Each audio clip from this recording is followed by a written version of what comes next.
Desejo examinar com vocês o problema da liberdade. É um problema muito complexo que requer profundo estudo e compreensão.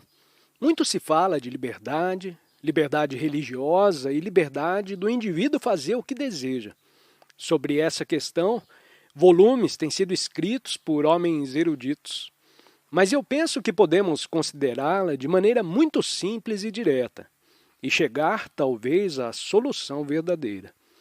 Não sei se você já se quedou alguma vez a contemplar o maravilhoso esplendor do poente, a hora do acaso, com a lua surgindo timidamente acima das árvores. Muitas vezes, a essa hora, o rio se mostra muito manso, e então tudo se reflete em sua superfície. A ponte e o trem que atravessa, a lua ainda tenra e, em pouco, com o escurecer, as estrelas. Tudo isso é verdadeiramente belo.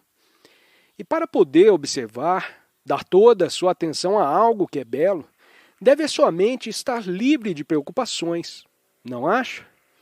Não deve estar ocupada com problemas, com tribulações, com especulações. É só com a mente muito tranquila que se pode observar realmente, porque então a mente é sensível à beleza extraordinária. E talvez tenhamos aqui a chave do nosso problema da liberdade. Pois bem, o que significa ser livre? Consiste a liberdade em poder fazer o que acaso você convém? Em ir aonde você aprouver, em pensar o que quiser? Isso você faz de qualquer maneira.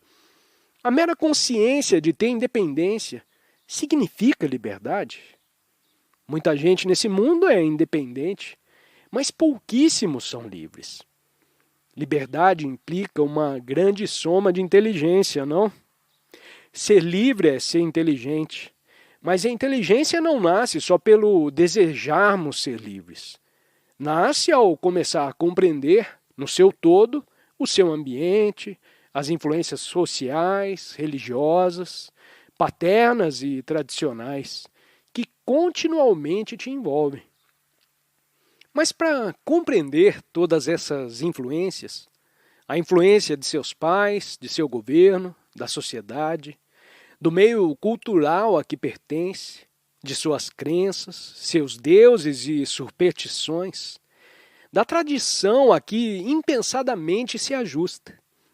Para compreender todas essas influências e delas se livrar, necessita de profundo discernimento.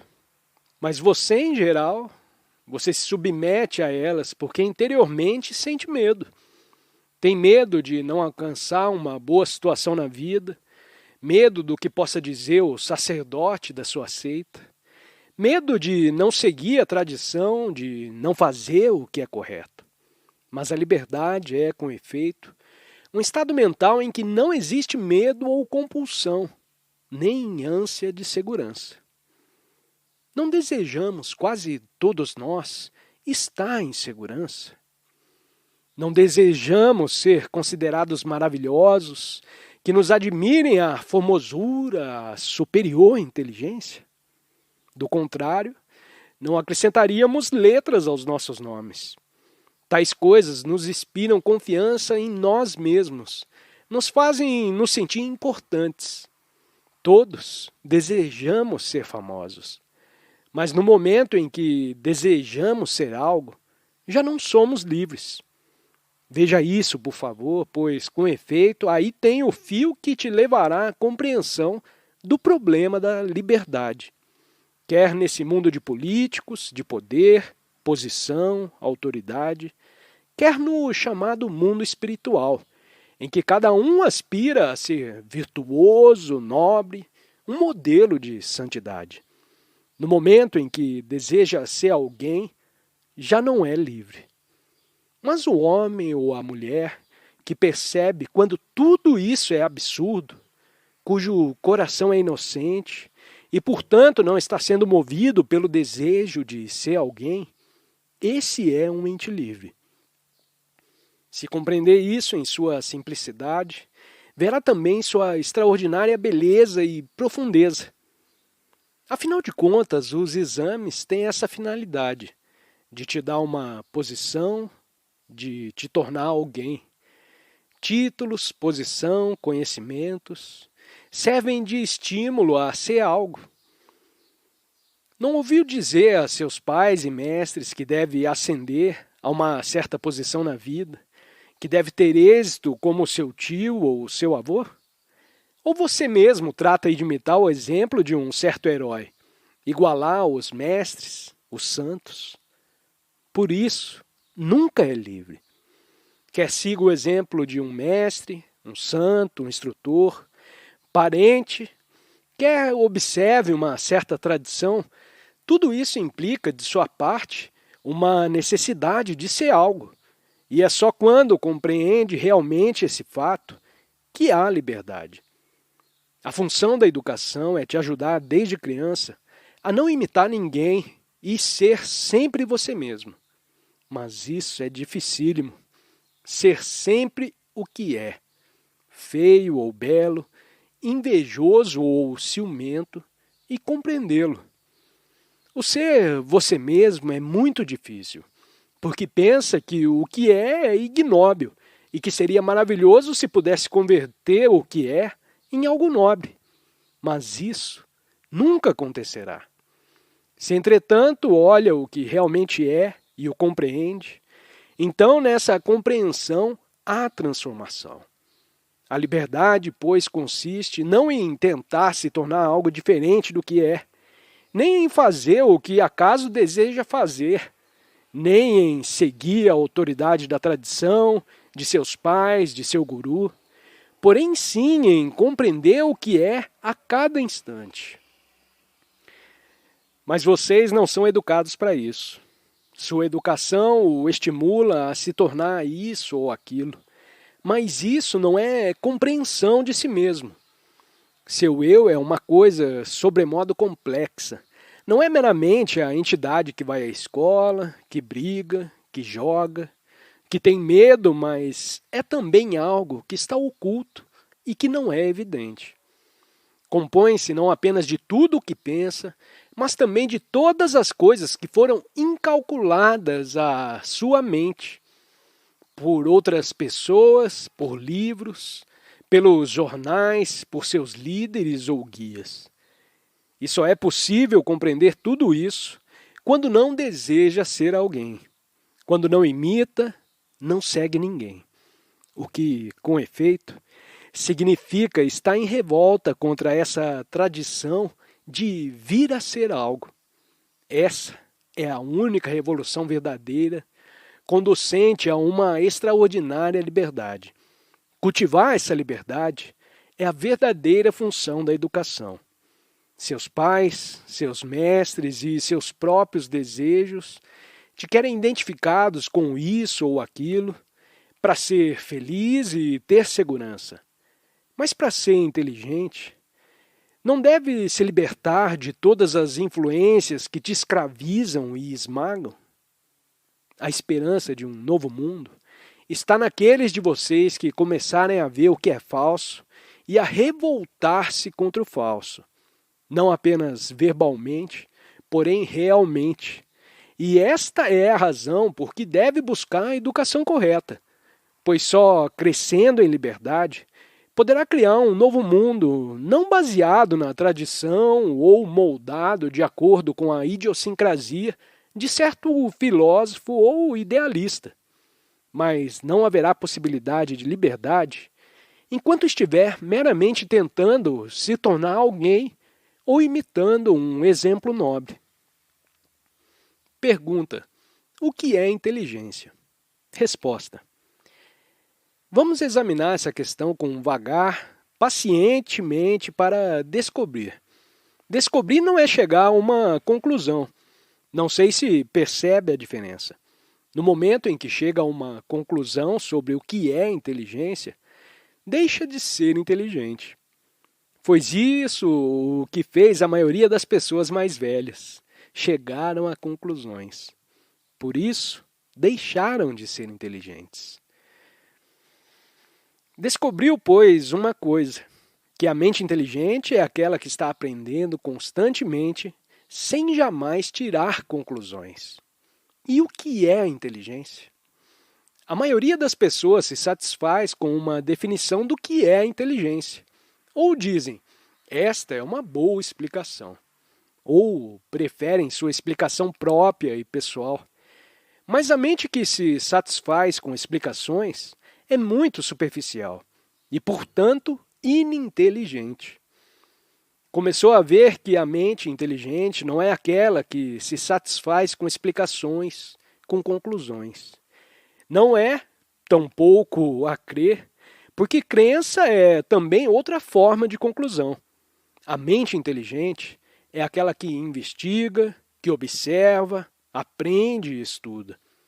E isso significa o quê? Que só há inteligência quando não há medo, quando está disposto a se rebelar contra toda a estrutura social, a fim de descobrir o que é Deus, descobrir a verdade relativa a qualquer coisa. Inteligência não é sapiência. Se pudesse ler todos os livros do mundo, isso não te daria inteligência. A inteligência é uma coisa muito sutil. Ela não tem ancoradouro. Surge quando compreende o processo total da mente. Não a mente, segundo certo filósofo ou professor, mas a sua própria mente. Sua mente é o resultado da comunidade inteira e, quando a compreende, não necessita de estudar um só livro, porque ela contém todo o conhecimento do passado. A inteligência, pois, surge com a compreensão de você mesmo e só pode se compreender em relação com o mundo das pessoas, das coisas e das ideias. Inteligência não é coisa adquirível como a sapiência. Ela surge quando há uma grande revolta, isso é, quando não há medo. E isso significa que quando há sentimento de amor, pois quando não há medo, há amor.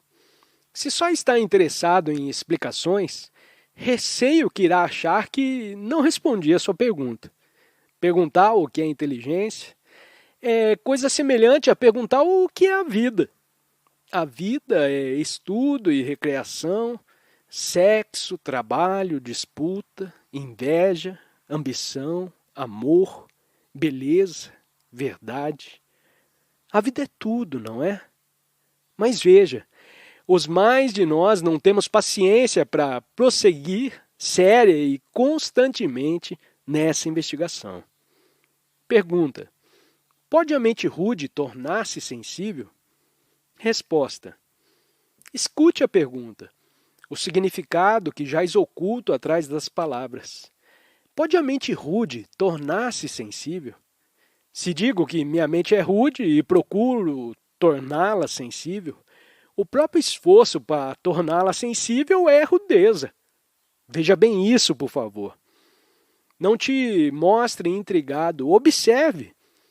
Mas se ao contrário reconheço que sou rude, sem desejar mudar de estado, sem procurar me tornar sensível, se começo a compreender o que é rudeza, se a observo em minha vida de cada dia, minha maneira sôfrega de comer, a rispidez com que trato as pessoas, o orgulho, a arrogância, a vulgaridade de meus hábitos e pensamentos, então essa própria observação transforma o que é.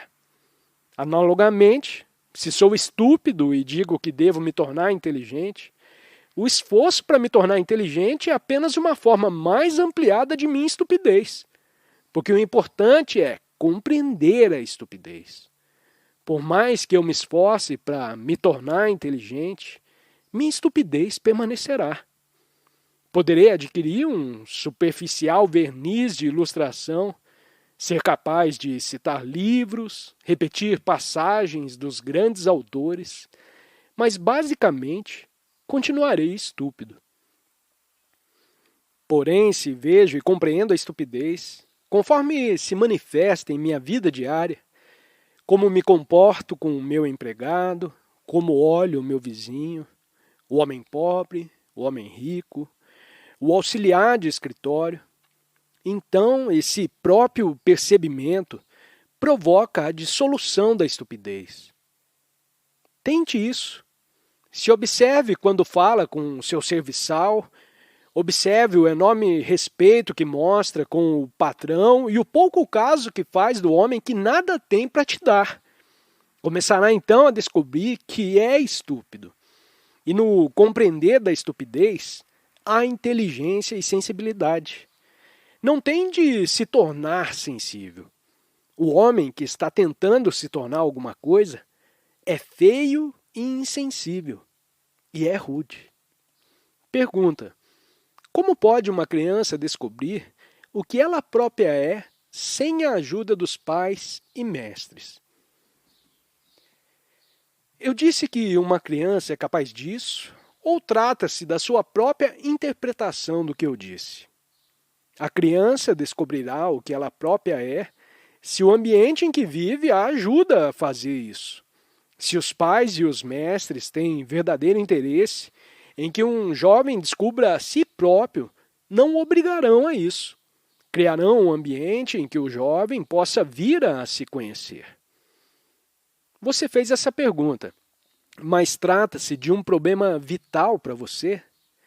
Se sente profundamente a importância de que a criança tem de descobrir-se a si própria e que não poderá fazê-lo sob pressão da autoridade, não trataria de cooperar para a criação do adequado ambiente?